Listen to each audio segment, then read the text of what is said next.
Hello and welcome back. Today I want to start talking about RF power splitter combiner circuits by looking at the basic parameters involved and analyzing the simplest forms, the T-junction and some basic resistor splitters. So if you're curious about that and much more, then keep watching. Let's start off by looking at the main properties and parameters of a power splitter combiner. As the name suggests, its main purpose is to split or combine power. Typically, it's a bidirectional circuit, so it's a multi-port device where the output power is equal to the input power minus any losses. Depending on the use case, the input is either the single port when it's a splitter, or it's the output when it's a combiner. And while the device is not usually analyzed in terms of efficiency, ratio of input to output power, what you do commonly specify though is insertion loss. How many decibels difference is present in between input and output. This will contain both the loss caused by the splitting, minus 3 decibels in the case of a split in two, but it will also contain whatever else is added from the various non-ideal elements. Next important aspect to each port is its impedance. While sometimes you wish for all ports to have the same impedance value, this is not always the case. So in the analysis of any such circuit, the port characteristics need to be clearly mentioned. Other than power and impedance, the last important characteristic of the signal passing through is the phase shift. Here, the phase is usually given on the multi-port side, so we care about the phase of the ports in reference to each other, two of the most common circuits being the 0 and 180 degrees splitters. Last major parameter of interest is the isolation. Again, this refers to the multi-port side, and the simplest way to explain it is with the measurement method.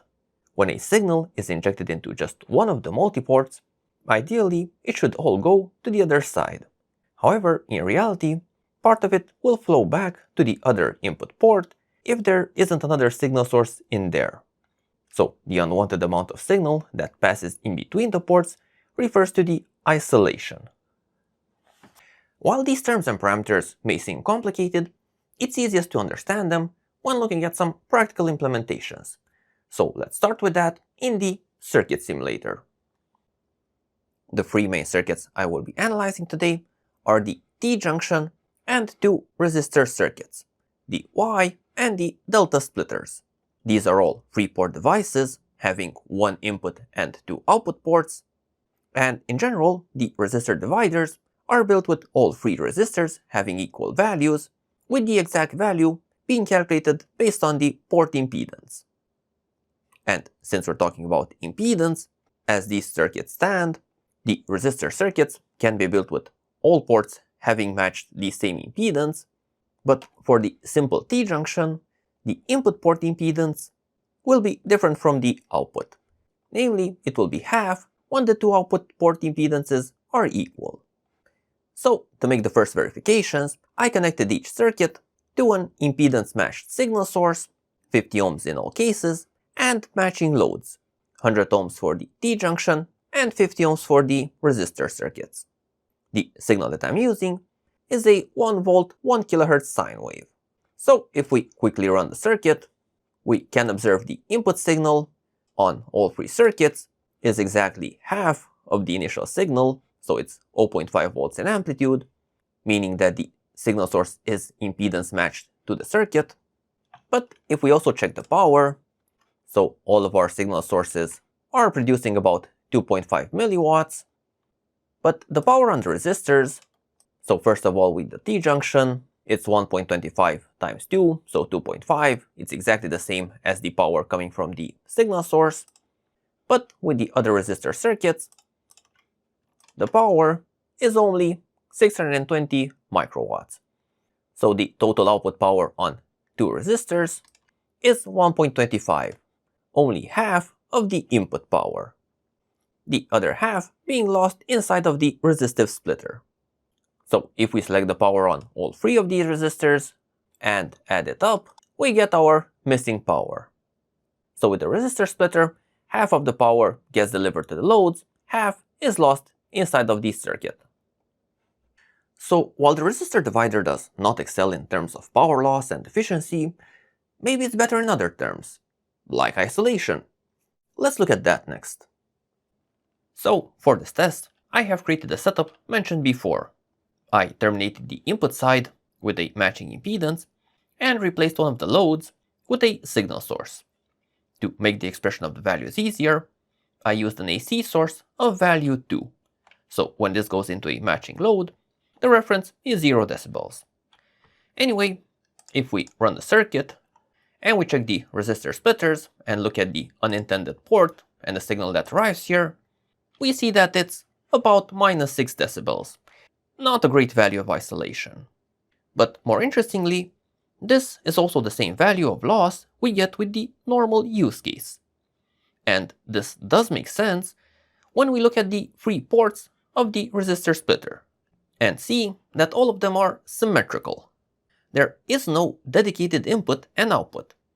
They all are the same. So regardless of where you inject the signal, the same amount of output signal will be found at the other ports. Now anyway, when we come back to the T-junction and we look at the output port, we see the same -6 decibels. And this does make sense if you run the math, but it's interesting to also notice here that even though the 3 ports look the same, based on where you put the signal source and the load, the impedances will change. Our 100 ohm signal source is not matched to the circuit. It would need to be 33 ohms to be correctly matched. So this is one of the key advantages of the resistor splitters we are analyzing. All ports are equivalent. No matter where the signal is coming from, it always sees the right impedance. This seems like a trivial benefit, but once you combine it with the last 2 aspects, it becomes clear why a resistor splitter is quite commonly found in use. One of the last aspects to mention about the 3 circuits is the phase shift. So for this, I put again the signal source on the input side, and if we run the circuit and look at the various outputs for all 3 circuits, and we just remove the magnitude, we can see that in all cases, the phase shift is 0 degrees, both in between the output signals and in reference to the input. So all 3 of these are 0 degrees power splitters. Now, final thing to mention is the bandwidth. So let's just put back the amplitude. So you may have already noticed that the simulation is running from 1 kHz up to 1 GHz. And all of the lines are perfectly flat. This is the other major benefit of these circuits. While they have their limitations, frequency is not one of them. You can use any of these from DC up to any frequency. As long as no parasitic elements appear, it will not matter what frequency you're working with. And this is a property that cannot be said about most other power splitters.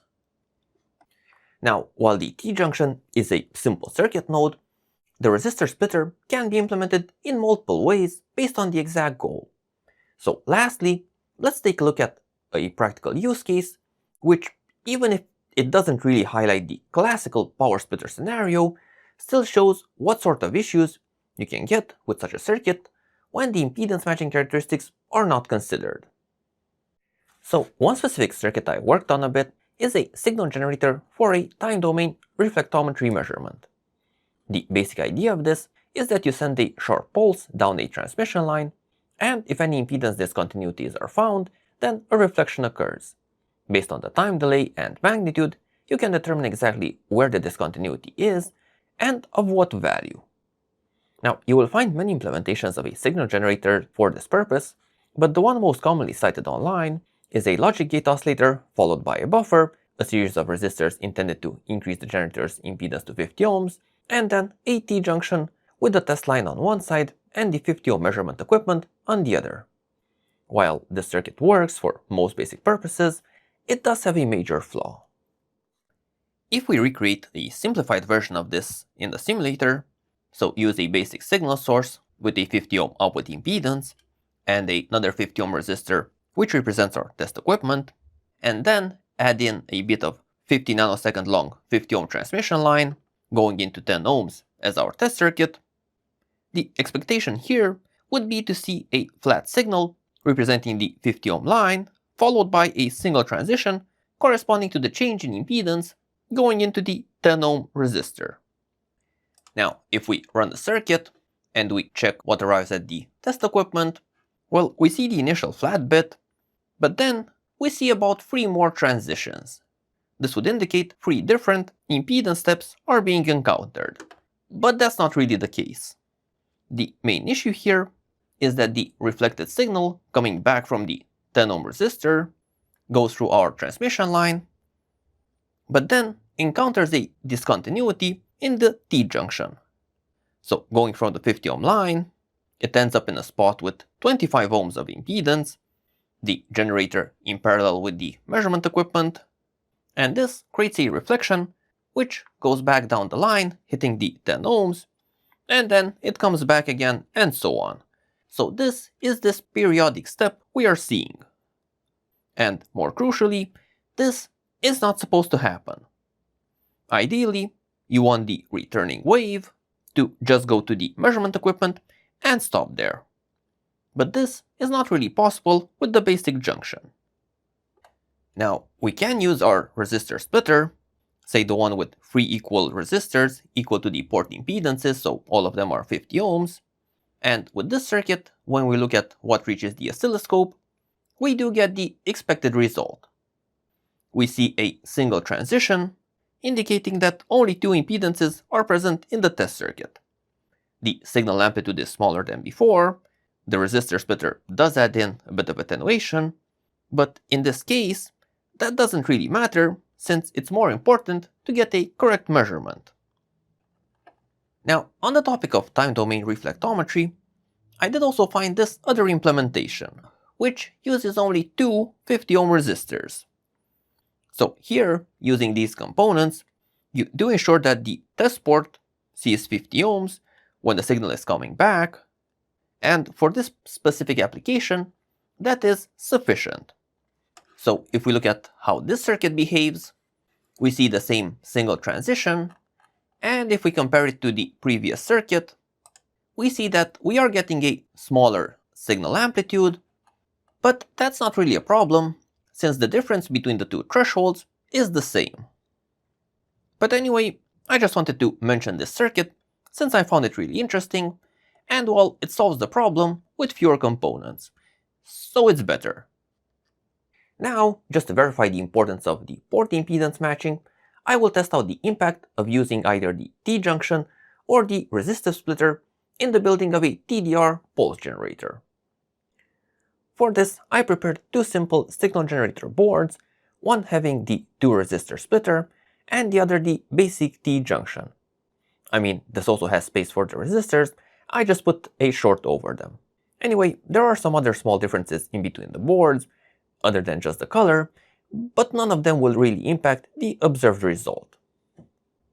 So to perform the test, I will be connecting these one at a time to the oscilloscope, which has its input with a 50 ohm termination. And then on the other side, we have the test circuit, which today is a length of 50 ohm coax cable, which is left open-ended. So ideally, the TDR measurement should show 2 transitions, one going from 0 to the 50 ohm threshold when the pulse starts, and another when the 50 ohm line stops and is terminated in an open circuit. If we now test our boards, first the one with the resistor divider, so once I plug it in and the oscilloscope triggers on the signal, it does indeed show this. We have our 2 transitions, one indicating the 50 ohms and the other for the open circuit. But now, if we change the board and swap it out for the one with the T-junction, we first of all see a larger signal, it's not attenuated by the extra resistors, so it needs a bit of readjusting. But once we do that, more crucially, we do see a bunch of transitions. So as the reflections die down, we see smaller and smaller ones. But this, unfortunately, could be interpreted as multiple impedance variations, which is not the case. Now, in all fairness, if the tested line has multiple impedance discontinuities, say we create 3 different values, 50 ohms, 100 and 10, If we run the simulation and look at what arrives at the oscilloscope, we can see that we still get multiple transitions. So with this sort of setup, the reflected signal gets re-reflected inside of the test circuit. And there's not much that can be done about it. But regardless, if you can at least remove the discontinuity present when the signal enters our measurement equipment, then at least that should be done and it would provide a benefit. If this would not exist, and we would use the basic junction, then the signal would look a bit worse. In the end, the choice of power splitter topology needs to take into account multiple factors. You don't just want to split or combine signal, you also want to minimize unwanted effects, like reflections. While the T-junction and resistor splitters are very basic, they still present the fundamental property of working at any frequency, and this will usually make them invaluable. Just make sure you're using them correctly. And with that said, I hope you enjoyed this video, and if so, there are more similar videos on my channel that you might want to check out. And if you want to be up to date with my latest releases, also consider subscribing. See you next time. Bye bye.